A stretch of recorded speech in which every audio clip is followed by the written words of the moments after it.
Ah, bonjour, Gabriel Goffoy de Fébiac. Bonjour Virginie. Soyez le bienvenu dans notre pop-up café de Passion for Vans.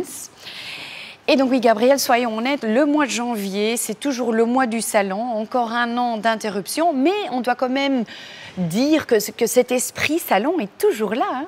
Ah ben, heureusement, Virginie, heureusement. Et je pense que c'est quelque chose de culturel. Donc en Belgique, le mois de salon, il vibre toujours pour tout le monde, des voitures, des motos et des vannes, bien évidemment. Et comme je dis souvent, le Belge, il est né avec une brique dans le ventre, mais un véhicule entre les oreilles. C'est bien résumé.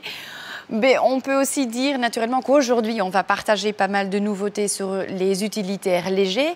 Est-ce que Fébiac voit ces utilitaires devenir de plus en plus importants? Y a-t-il des chiffres? Très certainement. C'est une part de marché qui est croissante pour le moment. Et d'où est-ce que ça vient? Bon, d'un côté, on commande de plus en plus de chez soi. Et cette marchandise doit être livrée.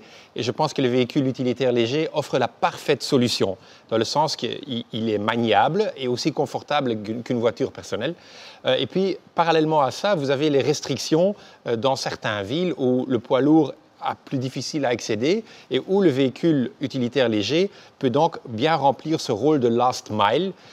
Et ça a comme effet que les chiffres de vente ont monté de exactement 53 000 unités en 2014 à 71 000 unités l'année dernière. Donc, c'est un marché en pleine expansion. Oui, une belle croissance. Par contre, les professionnels doivent quand même tenir compte des restrictions, les normes d'émission. Est-ce que là, vous croyez donc que le futur sera électrique ? Bon, tout d'abord, nous suivons donc l'agenda européen. Donc, notre objectif, c'est d'arriver à une neutralité climat en 2050 et je pense qu'on est parfaitement bien en chemin. Pour différentes raisons, les constructeurs ont fait les investissements nécessaires et de l'autre côté, il y a les fabricants de carburants qui produisent des carburants qui émettent de moins en moins de CO2. Je pense que le premier pas aujourd'hui est effectivement cette électrification de la flotte, et accompagnée par tout ce qui est hydrogène à un futur moyen et long terme. Donc pour nous, ce sont des temps qui sont très excitants. Oui, mais le début d'une belle et longue histoire. Alors merci beaucoup, cher Gabriel. Et l'année prochaine, on se revoit au salon. Absolument.